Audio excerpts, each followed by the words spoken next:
Welcome to Houston Sports Talk with your host, Robert Land. Hey, keep up the streak. Welcome to our live Texans-Raiders post-game show. Thanks for checking into the best Houston sports podcast, part of the National Bleav Network, presented by FanDuel. And joining me as contributor and the Bullpen podcast co-host, Thomas Chavarria, along with Houston radio legend Jayson Braddock. He is in the dark, maybe wearing his black in honor of us playing the Raiders. Some camera issues, but he's there. Trust me. And hey, you live YouTube viewers, also part of the conversation. We need you to hit us with questions and comments. And Tom, we wanted to see the Texans take out the trash. We wanted another 40 spot on offense. We wanted a stress-free Sunday, but it survive and advance in the NFL. I guess you just can't scoff at 7 in a row, or can you? There are plenty of people on social media that did. I'm here to tell you right now, I poured me another glass, 7 in a row. This was a full bottle when we started this streak. I just want to point that out. The Texans are drinking me out of TX whiskey. That flag back there, also like a little package thing that they did. So that's where that flag comes from. Look, it wasn't pretty. It wasn't sexy. There are people that have expectations that are a little unrealistic, that the Texans are just supposed to walk through everybody and win every game the way we want them to. It didn't always work that way. And the major key for me is they got the dub. What about you, Jayson? What did you think? Yeah, I think a lot of people are going to be disappointed in this game. You're going against one of the worst teams here in the Las Vegas Raiders. As far as the running game struggling a little bit, no surprises there. I think one thing that a lot of people didn't realize going into this game is Las Vegas Raiders ranked 4th in yards per carry given up as a defense. That being said, you looked at last week's game against Arizona, this week's game against Las Vegas as tune-up games to prepare you for Saturday's game against the Chargers coming up, and finally having a break after that. The horrific schedule you had to fight through, and you wanted to see him fine-tune things and see it all keep clicking and seeing that arrow continue to point up. And for that reason, I understand fans being a little upset because this was by no matter how you grade it, this didn't measure up. That being said, I do agree with y'all that a win is a win. 7 in a row. Longest winning streak in the NFL, but you do have to hope that on a short week, traveling all the way to the West Coast in LA against a really talented Chargers team, that this team's going to show better. All right, we gotta give a shout out to some of the guys that are already in on the chat. Alex, Brandon, good to see you guys. Big Al says, hey friends, oh my God, Kaylee's play calling and CJ were terrible. We'll get to CJ, but you're gonna have to tell me about Kaylee's play calling. I don't know what specifically you're mentioning, and we can get into that and some of the different situation stuff. But yeah, give me it. For instance, after a Raiders 3 and out to start the game, as we go through this one possession by possession, Dalton Schultz's 3rd down catch makes him the all-time leader for tight end receptions in a season, passing the legend Owen Daniels. Stroud misses a pretty open Xavier Hutchinson on 3rd down, forcing a lackluster first possession. But who needs an offense, though, when you have the swarm? Danielle Hunter forces pressure. Stingley turns it into a pick 6, the first of his career, which is hard to believe. Don't the Raiders know you don't need to throw it at Stingley, Tom? I mean, come on, isn't that out there already? And how about the entire D throwing down the battle red carpet for Sting? The field was red and green in the Christmas spirit, Tom. Yeah, beautiful uniform, beautiful color thing. I mean, you can't wear the battle red enough for me. I think a lot of fans agree. Love that uniform. Look, I don't think that the design was to go to Stingley. I think there was someone else that they were targeting. But when you get Danielle Hunter breathing down your neck and you're just trying to get rid of the football, and there's one guy over there, it's probably ill-advised. It's Derek Stingley that you're trying to challenge. Great play by Stingley. I mean, the dude's a ball hawk in the truest form and knows exactly what to do with it once he caught it. Definitely surprised his first pick 6. When they said that on the broadcast, I almost didn't believe it. Gino, pretty bad pass, well behind his guy, Jayson. But Stingley was right. I think Stingley's going to make a play on that no matter what happens. It just might not have been a pick 6 if he didn't throw it that bad. Yeah, excellent point by Tom. You know, a lot of times we don't really highlight those guys getting the pressure, forcing the quarterback into a bad pass. There you see Hunter get in Geno Smith's line of sight, may force him into a bad pass. And if you're off the mark in any vicinity of Derek Stingley Jr., he's got the ball skills to make the play on the ball, and he's got the ability as a playmaker to get up and take it to the house. Like y'all said, with all of his picks and everything he's done, it is surprising that this is his first pick six, but I think it's the first of many to come.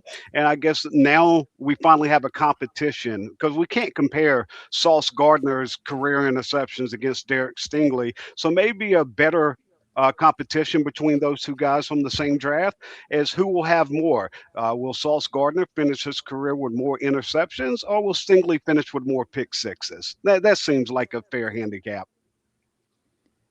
Alex asks, hey guys, what is the outlook on Woody? It just seemed like it was precautionary today. He was out there the last day of practice this week for a little bit. So I wouldn't worry about Woody. We have some other injury worries. We're going to get to those, but not Woody Marks.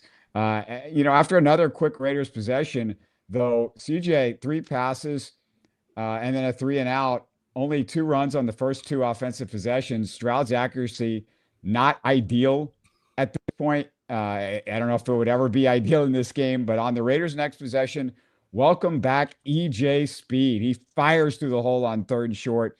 Big time stuff, more speed later.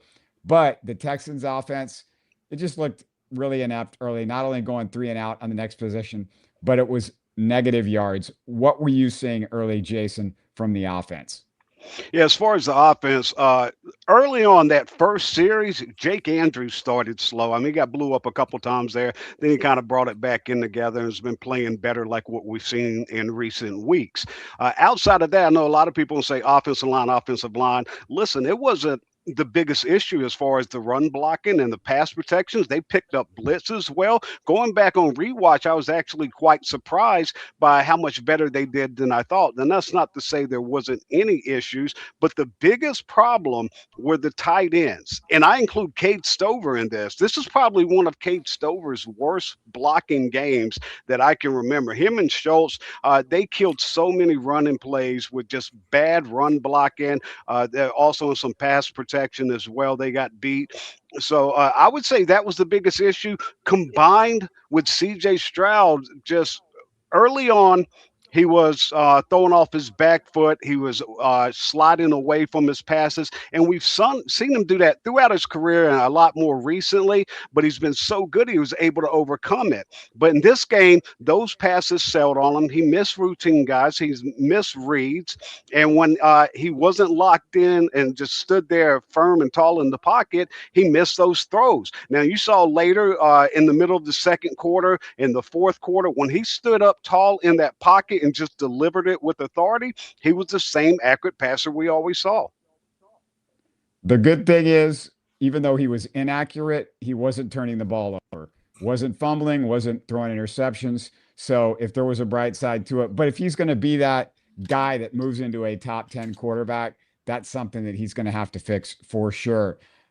Keeping with the play-by-play, next Raiders possession, a rare occurrence. Stingley badly beat. Jake Besh scores, and he torches it. Not scores, but he torches him for 37 yards. That leads, to a Brock Bowers touchdown. Tom, I thought last week might prepare this defense a little bit for a dangerous tight end like Bowers, but they're getting beat by the good tight ends in the NFL. And you just thought, okay, you got one guy to focus on. Even the guys on the broadcast said that. Yeah, I don't know how you let Bowers get free on that play there. I really thought that, this was the only guy that you feared, right? Jack Besh might be a good wide receiver, going forward. I think Trey Tucker is another guy they got. But, I mean, Bowers is the headliner. Him, Genty, headliners. Those guys should command all of your attention. And for him to find a soft spot in the zone, it's just really tough because you watched Trey McBride do it. To your point, it should have been absolutely like, look, this is the same type of dude. We need to treat him the same type of way. And they struggled early on. I want to quote Alex here. He says, why don't we use more play action? Look, brother, you are preaching in the choir. You know how I feel about that. More play action, the better. when they've had that early in games, when they've done that and tried to, go down deep, use that early in the downs, first down, second down. I just think it works. And, the offensive line didn't need extra time in this game, but I do think you just needed to draw them in and go down the field a little bit because it just looked like, and I don't know what you thought, Jason, it looked like to me that CJ, we could talk about him overthrowing guys, but also he just wasn't seeing the field that great. And Right. I think he just likes going down the field at times and taking those shots. He might as well give him that if he's not seeing the field, especially early in the game. Well, as far as first things first, as far as the comment on the play action, they ran play action, but the Raiders didn't fear the Texans' running game. And as we started the show, that's a big reason that is because the Raiders are so good against the run. Again, fourth in the NFL in average yards per carry given up as a defense this year. But when the Texans ran play action, they didn't bite. They stayed in their lanes. They stand on the man, and there was nobody to hit there. So if a big thing is you've got to have that running game going and putting that fear in their heart for them really to bite on the play action. So when the Texans were trying to run play action and the defense isn't fearing the run, they're able to sit back on their guys and let their guys up front stop the run. And when CJ would roll out, there's guys all in his face. So that was a big part of that. I do agree with you. Stroud definitely didn't see the field as well in this game as he has in the past. One play I really highlighted, it was a 3rd and 5. Dory's coming out the backfield. I forget who's the other guy he targets, got 2 guys underneath of him, and Dory crosses over that path. So you can't tell me Stroud doesn't see him, but he locks onto that guy, throws an incomplete pass into the double coverage underneath. If you hit Dory with just a simple check down, he's running 15, 20 yards. Yeah, I was going to note that play myself. That's a little bit later in the game, but yeah, I would definitely want to get to that. On the play action, though, Jason, it comes a point where how effective can your play action be if every time you run play action, you're, under center, and every time that you're in the shotgun, you're not running the football. It feels like you got to be more under center than they are if you really can sell that play action. It just seems like they're doing the same type of stuff over and over again. No, I mean, I definitely agree with that. There's things that you have to set up to make that play action even more effective. But today, the Raiders, every team in the NFL, they game plan for their opponent. They know what the Texans have been doing well and how effective they are off of that play action when they run it. And the Raiders stayed home. They stayed in their lanes. They rushed off that backside. There were several times CJ would turn around off the boot, and he's got 1-2 guys right there in his face, and he's having to get rid of the ball quickly. Yeah, Big Al says, I'm not sure why Higgins wasn't involved more. I don't know if he was involved and he just wasn't open, but there was a couple of times where we've talked about it. CJ just flat out overthrew him early in the game. So, he was involved, but CJ's actually got to deliver the ball there too and put it on target. Next Texans possession, finally a chunk play, 22-yard catch by Christian Kirk. After CJ overthrows Kirk on 3rd and 3, Fairbairn drills a 55-yard field goal. What did you guys see on 3rd down? It was an awkward naked bootleg, I thought, Tom, and a traffic jam with Kirk and Nico just 2 yards away from each other. Yeah, I don't know who was in the wrong spot, but it definitely felt like there was too many people in one spot. One guy guarding 2 guys. I want to talk a little bit about what Bill Gow said with, Kaylee and CJ and this and that. In watching some of the plays, I really felt like CJ looked disgruntled with some of the play calls. I really felt like CJ stood back there after the play happened, like on a. I know there was that running play after the bad snap later on, or whatever, and you could just see he was frustrated with what I felt like was what was coming to him, and I just wonder if there's like a little, the short intermediate routes is where I think Nick Haley wants to live, run the ball a lot, and CJ would like to push the ball down the field more, and they're just not doing that. And I wonder if that is why we're seeing this indecision by CJ with the football, because he wasn't sacked today. Like, yeah, he had pressures, but he had time. There was different times in the game where the announcing crew was like, CJ's got all day. He didn't do anything with the football. Jason, is CJ body language, is that a concern for you at all? Because I've heard some other people in the Houston radio market talk about, this guy's always, seems like he's upset and frustrated. And when things are going bad, he gives you that bad body language. And then, things are going great. CJ's great. Is that a concern? I think it's a fair assessment to say throughout his career, he's definitely had bad body language at time. With what Tom's discussing here as far as today's game, myself, I didn't see it because it's not something I was focused on. So Tom might have been paying attention to it after the play where my eyes might have been somewhere else. So I'm not saying it wasn't there today. I'm just saying I didn't pick up and I didn't see it. My eyes weren't on that. But I have seen, to y'all's point, that throughout his career a lot of times to where it's almost like a pout, a pout type of mentality instead of just getting up, going back to work, straighten your tie and handle business. The other thing I would say about CJ that even last week's 40-20 win over the Cardinals, there was time, and I didn't mind it as much, so I didn't spotlight it, that there were passes that he would fit it in. Yes, it would be tight window throws, but there were passes that he was wisely conservative on. And I wondered, is that a switch you could flip?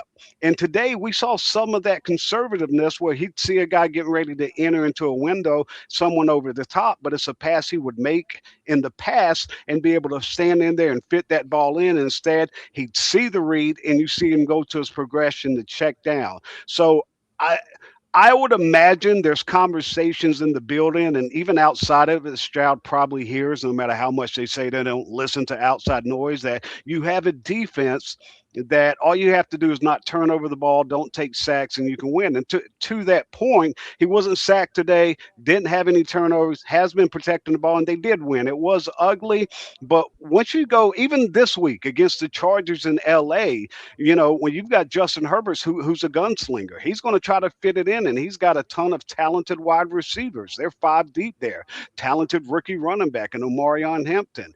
And so I don't know if you can just flip that switch on and off. And I worry that if you give them the mindset of being conservative, even if it's wise as far as not taking unneeded risks, that when you need to flip that switch and fit those tight window throws in, if he's going to be able to go back to being that guy. Yeah, and if people are going to be talking play calling nonstop, you're going to have to give me straight up examples. Like I said earlier, I need straight up examples because this game, and we've all talked about at this point, a lot of this offensive stuff that we saw today was on Stroud. The O-line, could they have been better in the run game? Sure. But in the pass game, he had time, plenty of time. And sometimes he just panicked with all that time that he had instead of continuing to go through progressions, continuing to look out there and stuff like that. We'll get into more of that in a second. But just a quick reminder, if you're not watching live, still want to hear you in the YouTube comments for Rockets Junkies tomorrow. We hit on the grotesque Pelicans loss and the fun Nuggets win with Rockets analyst Clayton Anderson. Make sure to tap in for that and subscribe on YouTube with notifications so you can get updates on all the live shows and all the content that we've got. You'll also want to subscribe to us on your favorite podcast app. Please do that. Back to the action on the Texans kickoff after the field goal. Got to give British Brooks some love. Ooh. Second gigantic pop on a return. I know Jason saw it because I saw it on his X, but I also made a note of that myself. Texans get off the field after EJ Speed has his second humongous third down stuff. And back to the offense, who needs a late half drive and got to get things going here. First down passes to Nico and Kirk, but near disaster on a Stover drop, which was nearly a Raiders touchdown. Fortunately, they didn't call it a completion. Texans end up with another Kaimi Fairbairn field goal. But Tom, Stroud, Jason's talked about it. He misses a wide open Ogunbowale on third down. It looked like he had 2 choices. Kirk was going one way. Ogunbowale was going the other way. Kirk took 2 guys with him. Ogunbowale took nobody with him. If he hits that guy, I don't know, it's 15 yards right there, something like that. Yeah, this was probably one of the worst days that I can think of this season that we've seen CJ Stroud from a standpoint of like, okay, this is not what we're used to seeing from him. I can definitely understand where, he didn't have time, he was pressured, but there were so many different times where he had time, and it just seemed like, I don't know if he was pressing, rushing. I can't even explain it because it's so awkward to see this from him. And guys are going to have bad games. I think CJ will tell you he had a bad game. Now, is that to say that he won't go and bounce back and light up the Chargers for something crazy because he needs to? Probably so. The beautiful thing for me is CJ could have a bad game and they still win. As much as we hate to say that, that's what happened. And for me, other teams, their quarterback fails, it's done. You're not getting that. The Texans are good enough to overcome it. Don't make mistakes if you're not going to make the plays, and that's what he did. We talked about that a little bit already.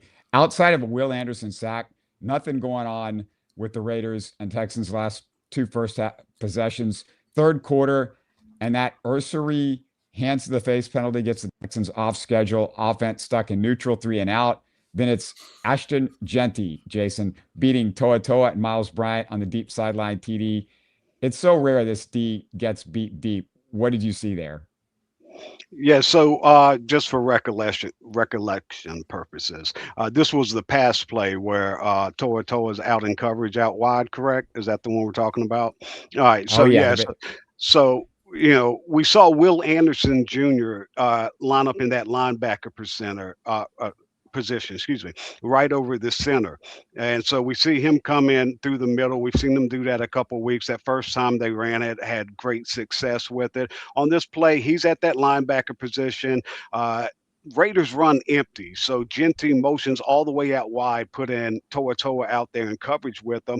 And he just, I put a GIF up from Superbad with Jonah Hill running, because that's how bad and slow Toa Toa looked in coverage trying to keep up with them. Then on the back side of that, Miles Bryant misses a tackle that could take him down around the 5. You're like, well, it's almost a touchdown at that point. Yeah, but you don't know what your defense is going to do. You get down inside that 5, maybe you hold them to 3, maybe you get a turnover. You have to make that tackle. And it wasn't just that play. On both Genty touchdowns, Miles Bryant missed the tackle. So I think that's big. And then anytime you got Toa Toa out on an island one-on-one, it's a matchup nightmare here. And so it was good to see him continue to be creative with how they moved Will Anderson Jr. We also saw him later in the game put Derek Barnett and Nico on the edges and brought Will Anderson Jr. and Daniil Hunter both inside. So they're still being creative there, but on this play, it definitely blew up in their face.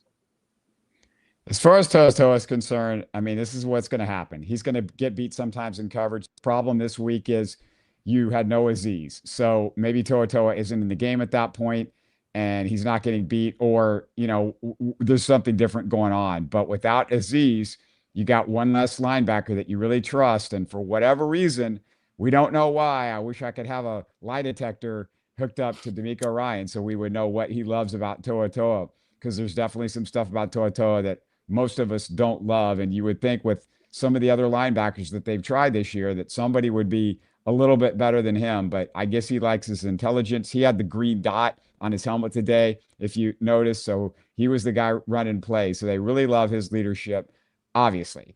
The third quarter trash Texans were back this week because the next drive is an ugly 3 and out. Ursery beat badly on third down protection. The Raiders front 7 dominate the Texans O-line that series. On the other side of the ball, Derek Barnett sacks Geno, and Jalen Petrie deflects a near disastrous 3rd and 22 pass along the sideline. Some good stuff from Petrie more later, but next Texans drive, Nico gets the Texans going. First down catch, but they settle for another field goal after Jawhar Jordan is stuffed on 3rd and 1. I didn't think the blocking was that bad on the edge, Tom, on that 3rd and 1 run. What did you think of the execution and the play call? Because I guess if you want to get mad at Kaylee at something, maybe you get mad at this, but it just looked like the Raiders read it well and had one extra guy out there. Yeah, I don't know. I mean, it's interesting. Like, Jawhar Jordan's a little bit undersized for trying to get that one tough yard. I thought it would have been Nick Chubb. But if you're trying to get out the edge, you probably want a speed guy. So that's just like the problem that you have. What are you trying to do? I would have rather liked to see them try to get that one tough yard through the middle, which they had some success. But, in the end, I feel like, that's what they're going to do. They're going to try some things. What we've seen from Nick Haley the last couple of weeks is that he's tried to do things a little bit differently each time to see if he can find some things that works. And just for whatever reason, none of it works. So I don't know if that's, rookie growing pains, or if,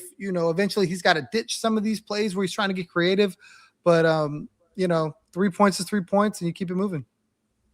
What do you think, Jason? Anything different than what Tom and I said?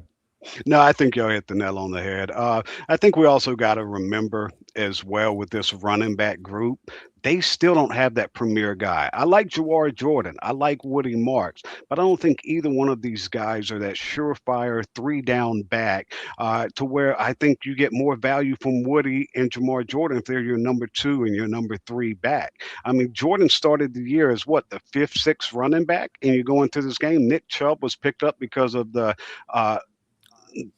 silence around Joe Mixon. So, I mean, he was just insurance to Joe Mixon and whatever's going on in that situation. And so that's who you're trotting out in this game. So I think Jawhar Jordan, Woody Marks, you've got a great foundation of 2 young backs drafted in the last 2 drafts that you combine to a stud with a stud running back. And so I think a lot of times you're trying to force that issue with running backs who's playing out of position or out of their role and what they're being called to do. My deal is going on what Tom was talking about with Nick Chubb. What's he on the team for if he's not a short yardage guy at this point in his career? So, you put him out there or find a guy that can get you short yardage. That shouldn't be a hard thing to do. A guy that's not explosive, but just a big guy might be able to do that. British Brooks, I think they've tried a couple of times. Maybe it hasn't worked. But that's another option. Just somebody else that's big enough to run some guys over with. And not to say, I'm going to get to Jawhar and what I thought of his day later, but this is no knock against Jawhar Jordan, by the way. I mean, lots of good stuff from him. Raiders got shut down near midfield after the field goal right there, thanks to Petrie's open field 3rd down tackle. Like I said, big game for him. The Texans are now into the 4th quarter. Thank goodness, because that's where they are right now. You got to get into the 4th quarter. Their old friend, Lonnie Johnson. Thank you very much. Johnson shows off his DJ Swearinger tackling style. Look, Ma, no hands. And then Nick Chubb takes that tackle and carries it 31 yards, his big one. Then Nico suckers Lonnie into that pass interference. Veteran move by Nico Collins, putting out his arm, making Lonnie grab it, setting up the Dalton Schultz touchdown. It only took 3.5 quarters, Tom, but the offense finally scored a touchdown today. Yeah, and they needed it. I mean, we didn't think they needed it, but they needed it. Again, I don't know what was going on with the offense. It just really seemed like they were stuck in the mud, whether it was, trying to just establish the run too much. And I really feel like at that point they should have really tried to target Nico. And it was only once they started to make Nico the focal point that you saw the ball move down the field. So it's got me questioning who's really pulling the strings. Like, I get it. Like, Kaylee calls the play. Is CJ not touching it? Is CJ making adjustments? Or are we going to find these things out? I just don't know, because why on earth are they not targeting Nico Collins more than they are? Well, I mean, Nico came out of this game with 9 targets. He only had 4 catches on that. But everyone's always asking, what's the identity of the offense? The identity of this offense this year, and Robert's been on them, especially the last couple of weeks. Robert's been really big on highlighting how key he's been. It's Dalton Schultz. That's the safety blanket. I think, what was Stroud? 5 for 5 in this game. Schultz is having his best career since his breakout year in Dallas. I mean, you're talking about he's the guy that you go to for consistency, to move the chains. And I just wanted to add that on that. But before I move on, we cannot bury the lead. This was not a pass interference online, and I'm not a Lonnie Johnson fan, but and so that's fine. I mean, the Texans for years in Houston sports have had calls go against them. I think that's the story.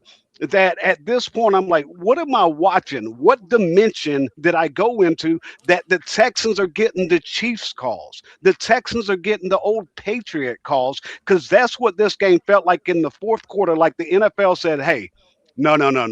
The Texans aren't losing to this 2-win Raiders team. That's a pass interference. No, it absolutely is not a pass interference there. And they gifted that. That was the Texans' early Christmas present from the NFL, because that's what helped them get over a hump in a 2-point win. I got to talk about Genty for a second. The Texans D, gives up that big 51-yard touchdown run next. And Jayson, just like the first touchdown run, you mentioned it, Miles Bryant can't make an open field tackle to prevent the touchdown. But I got to tell you, as somebody that hasn't watched a lot of Raiders this year, and I don't know who has outside of maybe a national television game or something like that, Genty showed me a lot. The kid's good. He was a high draft pick for a reason. It's one of the very few positives the Raiders have. I talked to a Raiders insider this week, and he was just saying, look, Genty is not the problem. The O-line's not the best O-line in the world, but they didn't look too bad against the Texans, but it was a lot of him. It was a lot of him breaking tackles, not just on Miles Bryant, but other Texans defenders. And I think I got to give him the credit on a lot of that too, because we haven't seen other guys do this to the Texans. Well, yeah, that's two different chapters to the same book. The first chapter is that Raiders story. Genty spent most of the year getting hit in the backfield. I mean, the biggest story coming out of Las Vegas is how he's getting hit in the backfield and he doesn't have any type of runway. And then the second chapter is the Texans' defensive tackles. They lost Foley, they lost Heinisch, they lost Settle, they lost Mario Edwards. And so Tommy Togiai is playing out of his mind. 10 tackles against Kansas City, comes back this week, 7 more tackles. But on that play, they run duo at both of the Texans D tackle. I think it was Togiai and Rankins. And when Genty gets there, they're still being blocked 3 yards down the field. So he goes up into that crease and is able to bounce it outside. To your point, Miles Bryant cannot make the tackle. Second time he misses a tackle on a second Genty touchdown. But I do want to also spotlight some kudos on the guy. Go back and watch that play. And even though he doesn't make the tackle or catch up to him, watch Kalen Bullock's pursuit.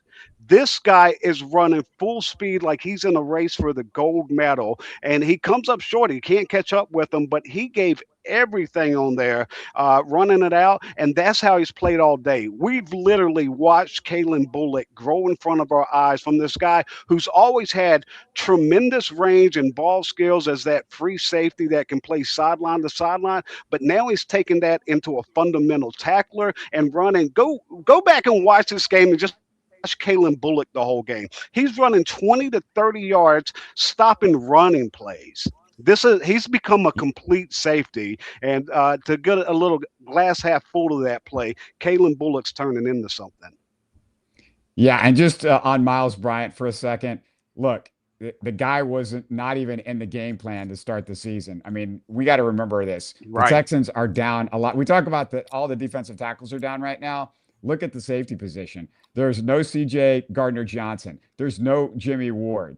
There's no Jalen Reed. I mean, you start naming off some of the guys that have dropped out since the season started. MJ Stewart. Yeah, this is not an issue with, the Texans just didn't do it right at safety. It's just Miles Bryant, struggled today tackling guys, and he's not the guy that would be your first or second or third or fourth option if you were the Texans to start the season. This is what you got. I wasn't super impressed with him when he played last year and not impressed with him a ton this year, but the Texans defense still get it done with somebody like that on the field. So that should say something to you as well. So 2 big plays today, and neither of them would have happened if Miles Bryant could just make the tackle. They would have been a little bit big, but not the huge plays, the touchdowns that they were. Jalen Noel, I just got to say, terrible kickoff return at the worst time. He's been really good on kickoff returns, but that was frustrating on the next kickoff. And then CJ and Jake Andrews screw up a shotgun snap. Disaster everywhere. We're panicking, whatever, but thank goodness for the Raiders' penalties in this game. Some of them, like Jayson said, maybe not penalties, but Darian Porter probably bails out Nico on that pass interference. And then a couple of huge plays from the baby Texans. Big 3rd and 5 catch, Jaden Higgins, who hasn't got many targets the last couple of weeks. I just think that, it's all depends on what CJ's seeing out there. And then baby Texan Jawhar Jordan, first down run. It was nice. But Jayson, the CJ to Nico pass, I mean, the game clincher, just wow. I'll let you gush a little bit more about that one. Yeah, I mean, it was beautiful. And, I got to go back and put a bow on what we're talking about with the penalties. You kind of touched on it there. It's definitely not a pass interference on that one. It is illegal contact, but that ball lands about 10 yards farther downfield. Texans fans had an issue with this a couple weeks ago when the ball sails 10 yards out of bounds. They call it pass interference. I'm like, all right, you want to call illegal contact? Fine. But I mean, again, this just goes to say the Texans getting calls that you see for the Chiefs or the New England Patriots dynasty, and it's just eye-popping. And I don't think you're going to hear a Texans fan complain about it. I mean, because it's like you've seen for decades, your entire existence since 2002, these calls go against you, and I see the penalty come out, and I'm like, okay, yeah, that's illegal contact. But then they call pass interference. So not only does it go from a 3rd and long to a 1st down, but instead of a 1st down after a 5-yard penalty, it's almost a 20, 30-yard penalty there. But then to your point, to pay it off, yeah, CJ Stroud, we can talk about how he's struggled in different moments, been conservative at time the last couple of weeks, not trying to fit in throws, but the game is on the line. To Tom's point, like make Nico the focal point. Well, in game time, you need that big play. Nico is that guy to not only go up and grab that, Stroud with the perfect ball placement, Nico going up between 2 defenders, getting it and getting that elbow down inbound. And I think Nico's stat line would have looked a lot better in this game, but he had 2 plays that he just went right out of bounds as momentum. And one of those where he tipped those toes as the ball hit his hands, I'm not sure that wasn't a catch. And so, I'll put this last period on it. One of the most beautiful catches from Nico, and I don't even know if we touched on it on this show, when he went up for that back shoulder and elevated like he was dunking a 12-foot basketball goal. I mean, he was so high. There's nobody else catching that ball unless Calvin Johnson gets in a time machine in his prime and comes back. Nico elevated, Stroud threw him that back shoulder. That needs to be more in the offense.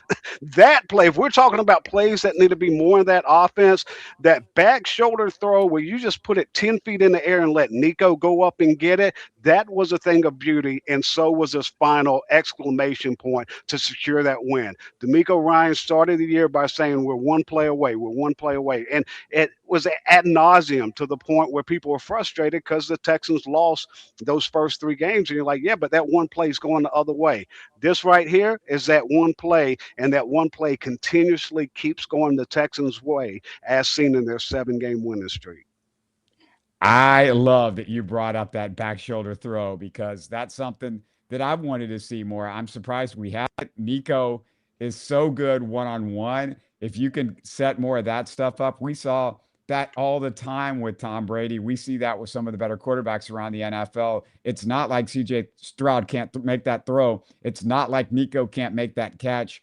Let's see more of that. I believe that Jaden Higgins with his length and size and athleticism could do the same thing.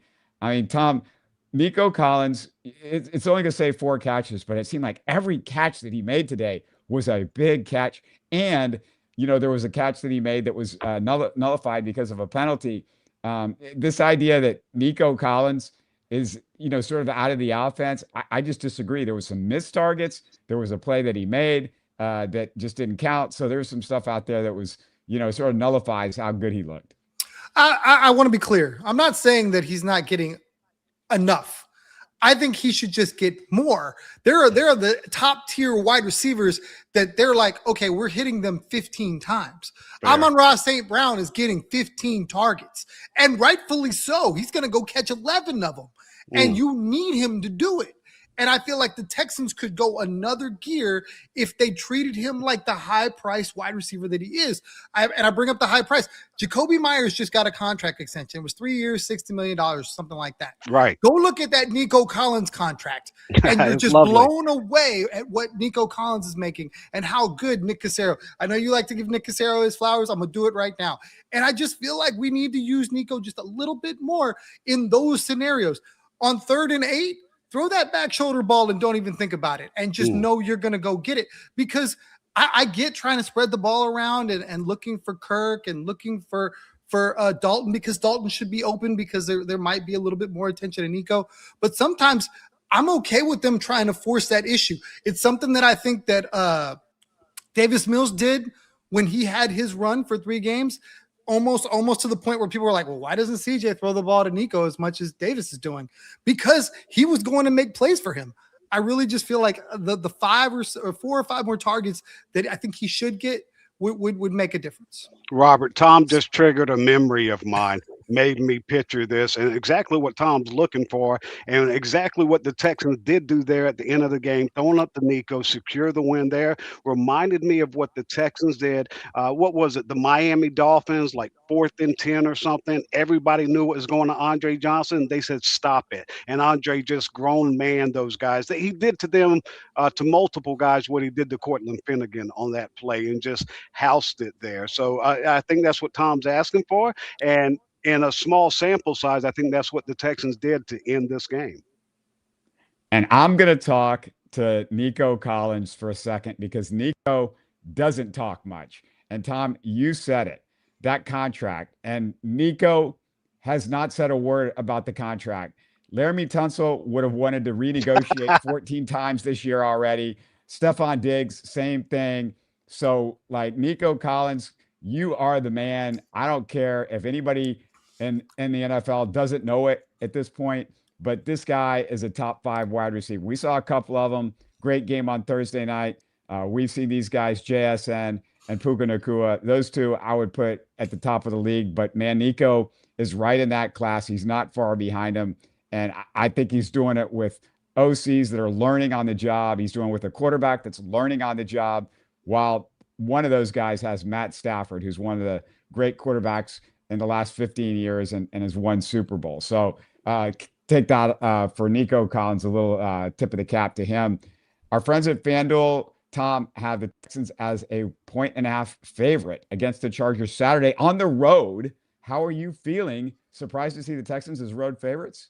100%. I saw what the Chargers were able to do to Dallas. I know Dallas had nothing to play for, but I still expected them in front of their home fans to put together a better game.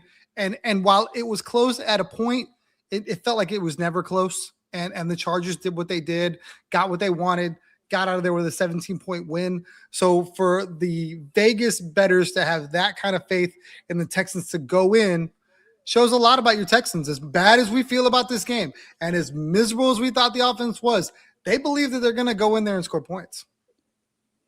My concern going into the next game is the last drive or two. I think it might have just been the last drive for the Texans was just a disaster moving forward. Injuries to Trent Brown, limping off the field. I always worry about him. He's an injury history department of his own. And then Ariante Ursary broke his hand from early reports that I saw. I trust Titus covering one spot, and I trust Patterson moving inside. But Jason, you know my thoughts on Blake Fisher. Just in 2 words, he stinks. We're putting that on the back of Stroud coming off a game where he struggled. And now you have Blake Fisher who's going to protect that blind side, Titus Howard shifting back out the right tackle, Jarrett Patterson at right guard. And I think he's more of a center. I've been saying that, throughout his career. I think Jarrett Patterson's more of a center.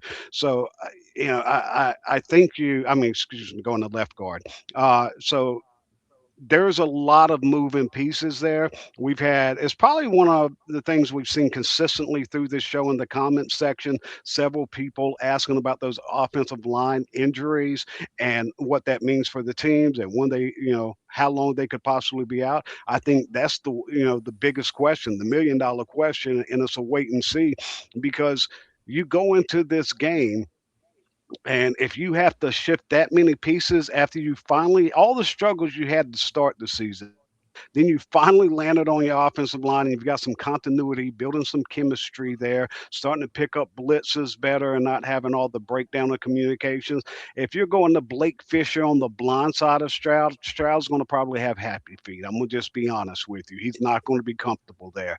Now you lose your 6 offensive lineman lineup where Blake Fisher comes in as that 6 offensive lineman. You just don't have the depth to continue that. So there's so many levels to this. And if it gets to the point where Trent Brown and Ariante Ursary both miss this next game, I wouldn't be surprised if Titus Howard shifts to left tackle to play his fourth position this year, because I think Stroud would have more comfort with Titus Howard protecting his blind side. And where's Blake Fisher mostly played at? I know as a 6 offensive lineman, he's played on both sides, but at Notre Dame, after Joe Alt came there, and as a rookie here with the Texans, he's mostly been on that right side. I'm not putting something else on his plate. Tell him, go protect the franchise quarterback. Flip all your motions and movements and technique to be the blindside left tackle protector. So if both of those tackles miss, I think there's going to be a lot of moving pieces with Titus Howard's going to left tackle, Blake Fisher switching and going to right tackle, and now you got Jarrett Patterson at left guard. Who was that guy, Tom, a couple of years ago that saved the day? We got him from the Jets. He played right tackle almost the whole year, and we had about 1,000 injuries, but he did a good job. I'm wondering, do we have his phone number? Is he still in the NFL? Whatever happened to that guy? I don't know, man, but I hope Nick Caserio is working the phones big time. We've been very fortunate as the Texans to have, I would say, very good injury situations relative to other teams, right? You hear a lot of people on their third and fourth left tackle, right tackle, whatever. Once they figured out what this line was going to be, those guys have been in there for I don't know, the better part of 5 games now. Right. So to not have that injury issue, we've been very fortunate. And now I think you really got to go and get on the phones and see what you can find, because to your point, I don't know that I trust Blake Fisher at all. And yeah, maybe as an extra lineman, but not a starting lineman. So you're one injury away from needing him to be a guy full time, and I don't know that I want that. I mean, I guess you got to start him now, right? I don't know what the line would look like without him. Jason, is there anybody else that we're not thinking of that's been backup or on the practice squad, or is there anybody out there? I mean, is there any other option? Well, there's one guy who's on the practice squad that you absolutely loved as a guard, and maybe they can move him to tackle. Maybe you want to profess your love for City Sal. That's how bad it is. No, I'm joking, obviously, with that. We all know that lasted like all of one series, but that's truly how bleak it is.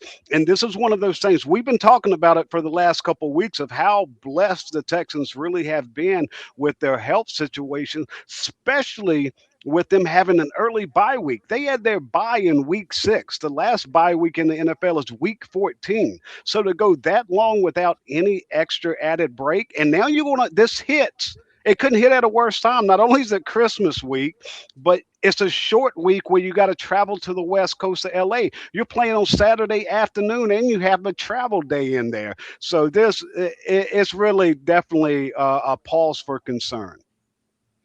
The guy I was talking about to Tom was George Fant. Anybody remember George Fant? Yeah.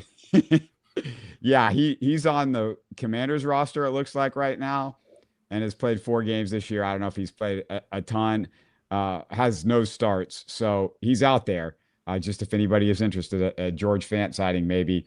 A couple of last things I want to hit on.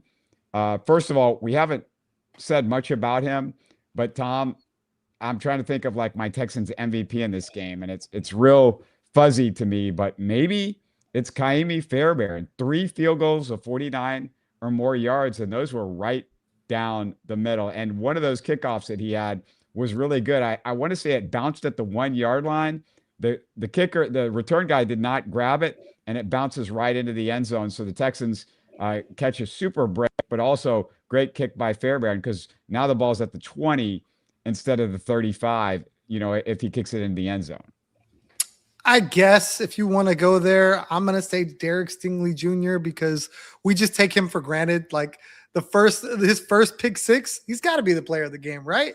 Like this dude is Stingley Island. You don't go there, and if you do, you get punished. So for me, it's Derek Stingley Jr. I think that Ka'imi's good in his building. I need to see him do it outdoors. He struggles outdoors, and then he's going to get some hardware from me. Hopefully we'll have no outdoors games this year. The Texans still have a shot at the 1 seed, right, Jason? Or do I have that wrong? Is my math wrong on that one? I don't think they've got the shot at the 1 seed, but I'm going to go a different direction with this. Thomas went with Derek Stingley Jr. You went with Conmy Fairbairn. So just for the sake of throwing the third person in there, and I would probably, the two you said are the obvious two, but I don't feel like we can leave our friends out, the Zebras. I'm going to give it to the officials in this one. They came up big for the Texans, and they're new to Houston. So I want to welcome the Houston. Welcome to the Third Coast. It's Third Coast Tom. Shout out to Tom. I just want to welcome the Houston after their long time living in New England and Kansas City. They're welcomed. They're welcome in Houston. It's an odd feeling, but I definitely think they get the MVP for this for a couple phantom calls there. They came up big for Houston today. Hey guys, Jawhar Jordan. I want to talk about him before we close things out. Jawhar Jordan, 15 carries, 53 yards. But man, I love this kid. His numbers don't tell the story. He was swarmed in the backfield a couple of times. He typically gets the most out of what he's got to work with. If he gets a hole, Jawhar's got a whole other gear to go to. If he and Woody are healthy, I'm good with them splitting carries because they might be a little bit similar, but I think Jawhar as a zone guy is a little bit of a change of pace and something different than what Woody does. And there's such good pass catchers. Maybe Kaylee, Tom, can use both guys in the game at the same time because one of those guys, you could put one of them in the backfield and then, have them, sort of go in motion and have one guy go one direction, one go another way. And it gives a little something different offensively. I'm not against it. I think Jawhar Jordan played very well. To Jason's point earlier, the Raiders have been really good against the run as of late. So for that stat line to not be, 15 carries for 100 yards or whatever, it does make sense that those guys really tried to take the run away from the Texans and force CJ to do something. So Jawhar, I thought he played really well. I saw people on social media complaining about Woody sitting and Jawhar playing, talking about this was a trap game and they weren't taking it seriously. And I think it's stupid. I think Jawhar showed a lot in the last game. I think he showed a lot in this game. There's a lot to like about Jawhar Jordan, and it wasn't like a slight that they started him and sat Woody, even though, there was talk that Woody could play. I really think they were smart about taking care of Woody Marks and giving Jawhar Jordan some run who hadn't got any, and he played well. So for me, I love the idea of maybe having them split backs and moving one out wide, keeping one in the backfield, play action. You still have it, throw to one of those guys. You could do it all with that. And one thing Nick Chubb can't do, Jason, is that play where Jawhar looks like he's about to get stuffed 3 or 4 yards in the backfield, and he does a Barry Sanders spin and somehow manages to get 3 or 4 yards out of that. I mean, that's the type of stuff that we just haven't seen a whole lot from Texas running backs in the last couple of years, guys that can make something out of nothing. Yeah, we've seen him do that in both of his first 2 games. I mean, to your point, he got out of that last week where it's just blown up in the backfield. And even when it's a 2 to 3 yard gain, that's a 6-yard swing because, those are like 3 to 4 yard losses there. And he's getting out of it and making 2 to 3 yard gains. And in the grand scheme of things, we're not talking a lot about it, but those are big plays that, to your point, we haven't seen a lot for the Houston Texans backfield in recent years. Also, to what both of you are talking about both guys lining up in that backfield and then maybe motioning one out to the slot.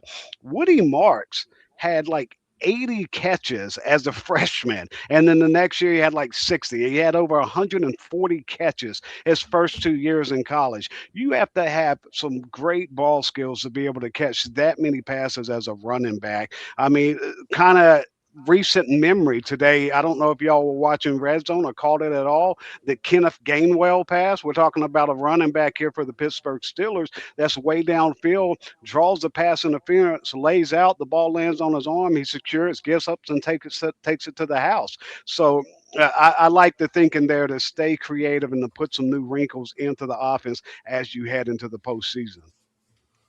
You do not have to tell me about the Woody Marks reel in college. I looked through it. I spent several minutes on YouTube on a long reel of watching Woody Marks just making one pass catch after another, short, long touchdowns at Mississippi State, at USC. This kid is a great pass catcher, and Jawhar Jordan, we've seen it already. And look, CJ Stroud used him a couple of times there today, and it was good to see. I like seeing him check down and finding these guys because CJ's got to remember, yeah, it's great to go for the big plays up top to Nico Collins, but you can do a really big plays with these guys like Marks and Jawhar Jordan if you just get them the ball in the right area with the right amount of, just a little bit of lead to them. And so they're running when they catch that ball. They can do some magical things. Last thing I wanted to hit, I'm just not sure on this, so I want to throw this to you guys. What was your feel on the weekend overall for the Texans when you look at the other teams in the playoff picture? Obviously, it was not good what happened with Jacksonville beating Denver, and Jacksonville looks more and more serious. So I think it's going to be hard and nearly impossible to overtake them in the division right now. I think all you can control is what you can control. And no, they didn't get the help that they needed to possibly win the division. I mean, there's still, an opportunity out there with Indy, I think, to be able to maybe surprise them. Division matchups are always difficult.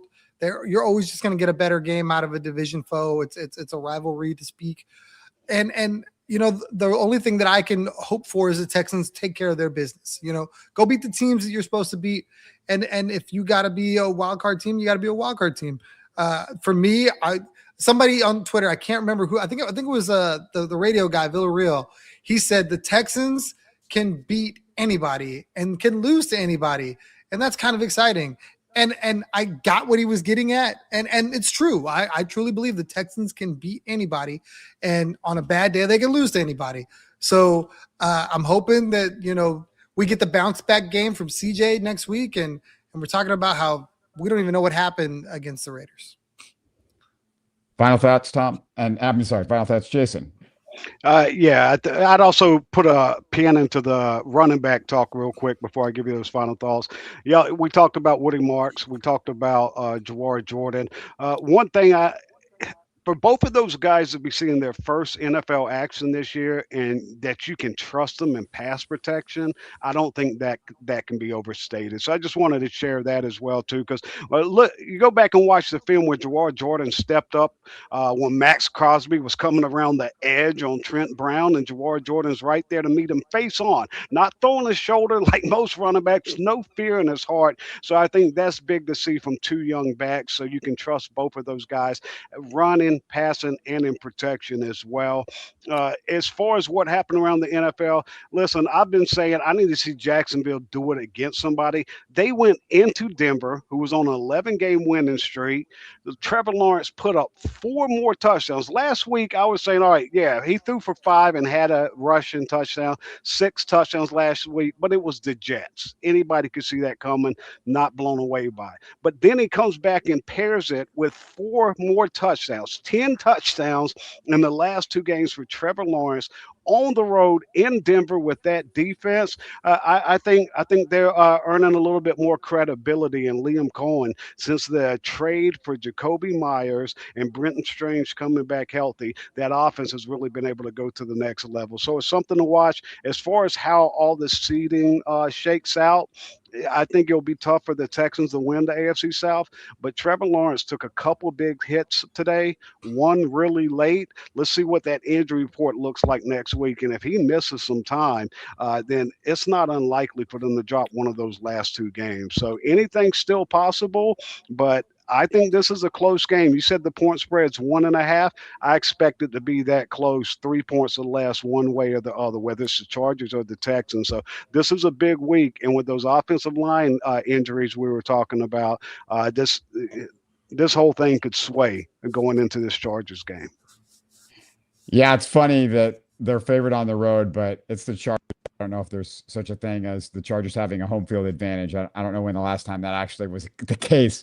Typically, the teams that come in there to play do pretty well, and the traveling Texans, I'm sure, are going to be loud in LA too. I've got a couple people out in LA. I hear about what's going on out there, and yeah, it's a weird crowd for the Chargers game. Also, want to just throw out earlier. Jason talked about the tight end blocking, and I forgot to make a mention of this. There was a point in the game where Dalton Schultz was trying to block one of the best defensive guys in the NFL, Jason. and I was just like, I thought didn't we end this with Bobby Slowick? What did we get rid of this whole idea that Dalton Schultz can go out there and take on Lawrence Taylor and J.J. Watt and all the great defensive linemen in history? Absolutely. Yeah, I mean, it ended as about as well as you expected on that matchup. Yeah, and just heads up for everybody that's a fan of these guys. You can catch Tom on the Bullpen podcast with James Roy. Go check that out. Jason's got Dr. Roto, all the other stuff that he's involved. I think I'm going to just call this Jason's tribute to Jerry Glanville, because this show, he was the man in black. This is a tribute to old school Nice. Jason Willer reference right there. My old co-host think- Sean Jones would not be happy about that. Sean Jones hated Jerry Glanville when he was the head coach for the Houston Oilers. Said he wasted 2 of his seasons. I cannot agree more. I hated him too, and I think a lot of Oilers fans hated him for most of that tenure. The ones that didn't, I just questioned kind of their football knowledge on that subject. I just want to thank everybody for joining us on the show. All of you guys in the comments, love hearing from you. Again, get this to your friends. Make sure a thumbs up. Do that to us as well. With a thumbs up if you're out there. Show presented by FanDuel. Go to FanDuel.com. Check out the FanDuel app as well. Just another big one for the Texans. 7 in a row. Lucky number 7. Let's go get 8 next week. Saturday. Remember, next week is Saturday. So I Bleav if everything is cool with these two guys, we're going to be here Saturday night in our typical 9 p.m. slot. Happy and holidays and Merry Christmas to everybody out there. Have a good holidays. And thank you, Jason and Tom, for the great insight. As usual, go Texans. You're listening to Houston Sports Talk.